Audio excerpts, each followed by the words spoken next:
Live from Fargo and serving you on TV, online, and on the go. This is Valley News Live at 5. More snow has made its way to the valley. This video you see behind me shows snow plows in full force near Hillsboro today. Valley News Team's Maddie Gelseth is out in the elements right now near University Drive, and she joins us live with more. Maddie, what's it like out there? Andrea, this snow is making for some terrible driving conditions. As you can see behind me, these cars are bumper to bumper, just trying to get to their next destination. I was driving on I-94 just a few minutes ago, and people are driving 30 to 40 miles per hour. So make sure when you guys are out and about to just drive slow, give yourself enough time to get to your destination, or driving home from work, picking your kids up from school. Just be careful out here because it is slippery out here. It's thick snow, it's wet snow, and it's slushy roads. So make sure you guys are being careful. Give yourself enough time to get to your next destination. Hutch, is it going to be like this for quite some time?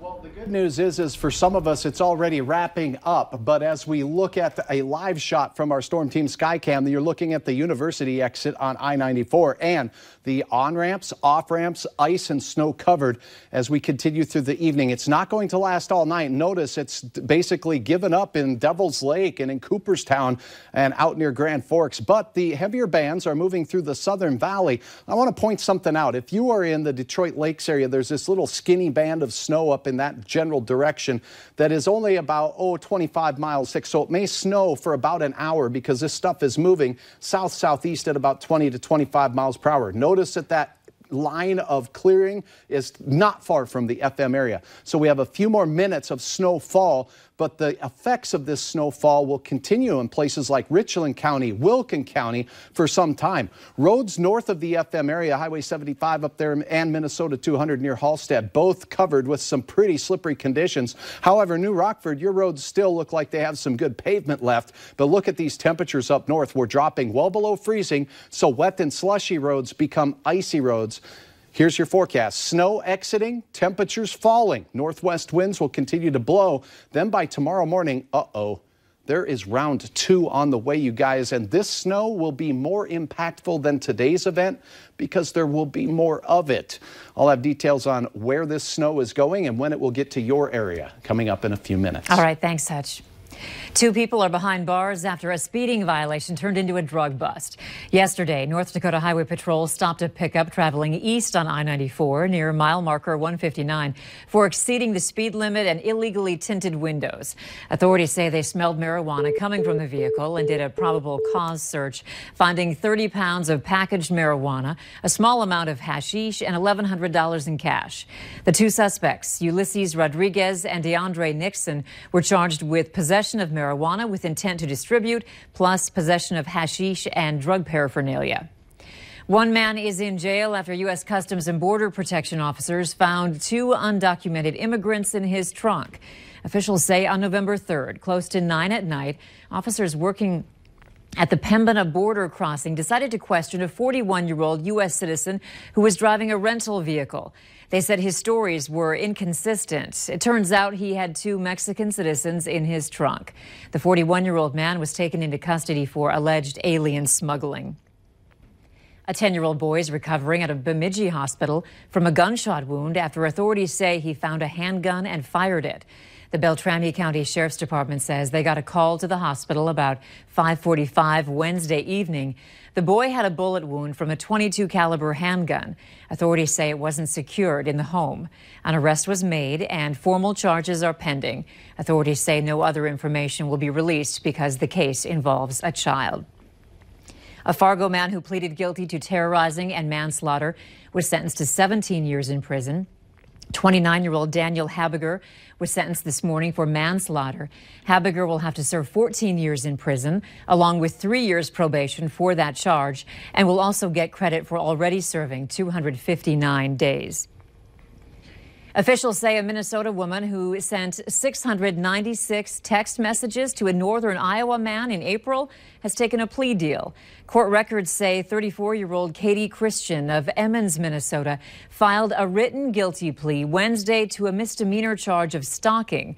Prosecutors agreed to recommend suspended jail time and 2 years of probation in return for her plea. Authorities say Christian also made 10 phone calls and went to the man's house 3 times in an attempt to make contact with him. Earlier this morning, crews were battling a grain dryer fire in Mayville, North Dakota. Soybeans in the grain dryer got caught, which caused a hot spot, and that caused the dryer to go up in flames. The Mayville Fire Department said it's the second dryer fire at Mayport Farmers Elevator in 2 years. A construction crew nearby gave their lift to the firefighters so they could cut holes on the dryer and check for hot spots. Fire Chief Brenna says they contained the fire within a few hours. Authorities are investigating the cause of a house fire near Sebeka, Minnesota. The Wadena County Sheriff's Department says the call came in Wednesday afternoon to a vacant home. When officers got there, they could see flames inside and smoke coming from the roof. No one was there at the time and no one was hurt while fighting the flames. The North Dakota Health Department has selected companies to open medical marijuana dispensaries in Grand Forks and Williston. It has already selected companies to open dispensaries in Bismarck and Fargo. It's the latest development in the state's ongoing efforts to set up a system for medical marijuana, which voters approved 2 years ago. Applications will open in January for dispensaries in Devils Lake, Dickinson, Jamestown, and Minot. All 8 dispensaries are expected to be running by next July. If you drive by the Fargo Dome, you may see the lobby lit up by lights. That's because Fraser Limited is once again putting on its Festival of Trees event. This year, 162 businesses and organizations in the area are taking part in the event. And while it's a pretty sight to see, this fundraiser is about more than just the view. It's more than just decorating or sponsoring a tree for the businesses or organizations, but the way they're making a difference to another family to be able to enjoy the holiday season with the present of a Christmas tree. All 162 trees will be going to families in need on December 2nd. The community can go to the Fargo Dome to view the Festival of Trees until November 30th. Some familiar sights and sounds of the holiday season are back. The Salvation Army's Red Kettle campaign for the Fargo-Moorhead metro area is getting underway with a lot of fanfare. This year's goal, $900,000. The Salvation Army and a host of others kicked off the Army's annual campaign at West Acres, and it got a boost right off the bat with West Acres CEO Brad Schlossman's check for $3,000. The $900,000 goal is the same as last year, one they didn't quite meet. But O'Neill is confident this year will be different. The funds raised here stay here. And our goal is to continue to improve the services we offer and to continue to add services to meet the unmet needs in our community. O'Neill says this year all the kettles will be staffed, something they didn't do last year. And she says she is confident competition between businesses and organizations will help them meet their goal. Country star legend Roy Clark is dead at the age of 85. Clark was perhaps best known as the co-host of the television show Hee Haw with Buck Owens.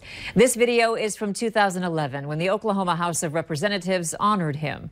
The Tulsa resident died at his home from complications of pneumonia. The singer and guitar player came to fame in the late 50s with the Bakersfield sound. Clark is also remembered as a member of the Grand Ole Opry.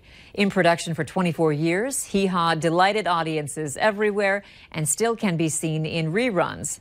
Clark leaves behind his wife, Barbara, of 61 years, 6 children, and also grandchildren. Today is a good day to stretch your generosity. It's Give to the Max Day in Minnesota, when thousands of nonprofits and schools get a chance to have your donations matched. At last check earlier today, over $10 million has already been donated. To find out more, go to valleynewslive.com and click on the Hot button.